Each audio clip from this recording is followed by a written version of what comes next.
not at all concerned with TV being a little boring. Everybody's watching TV. So what if it's boring? So what if there's not violence? So what if it's not sexy? Who cares?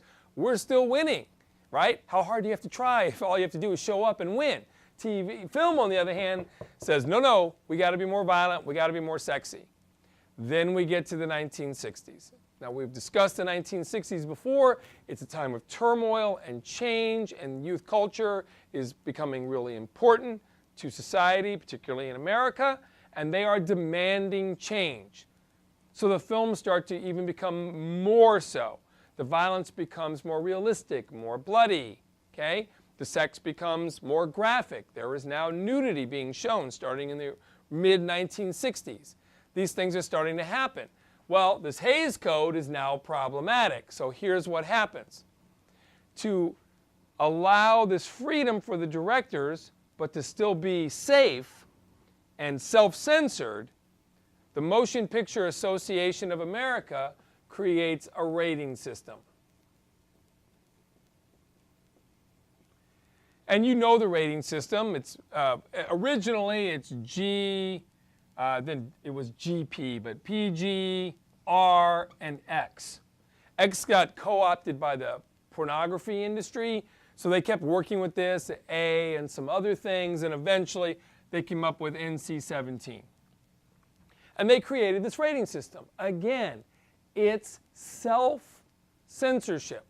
You and I can make a film right now, put anything we want into it, and not get the film rated and distribute our film. There's a problem, however. Virtually no movie theater chain will run a movie if it's not rated. And a lot of them won't run movies that are rated NC-17. Okay? And this is all going to come back to be important. In the 1980s, they create a new one called PG-13. Okay?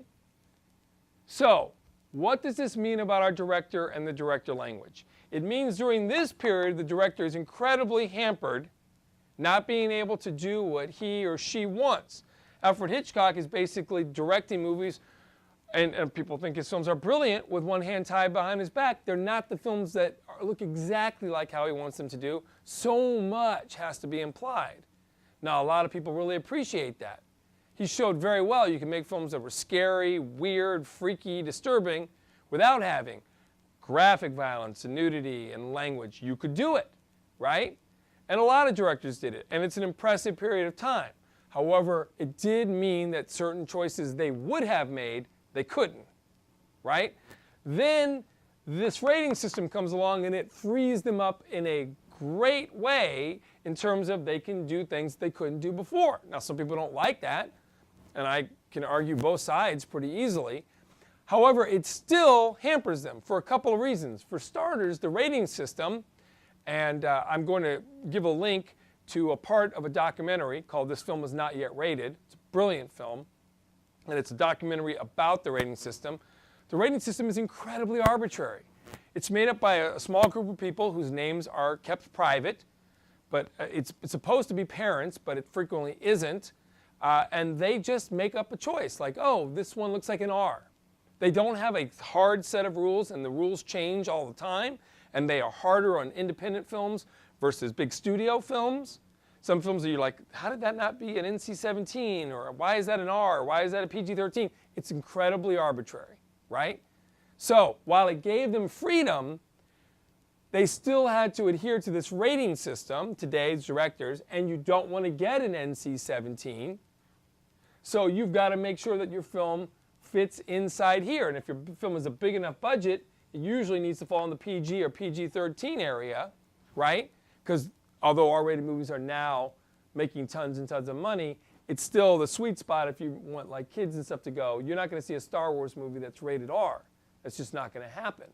So the director is still basically working with one hand tied behind his or her back because they have to fit this rating system. And again, they don't have to, right? It's still self-censorship, but because it's a closed system, if you want to get into a theater, you have to be rated. So you have to go through this process. TV remains regulated, at least broadcast TV, by the FCC. that is quickly breaking down. And again, this fight between TV and film continues to this day, although the lines are now in the last 5 years so blurred. It looks like we're heading toward a change that will make a lot of this look incredibly antiquated just in the next couple of years. But the important thing to remember is how this basically affects the director's choice when conveying meaning, idea, concept to you.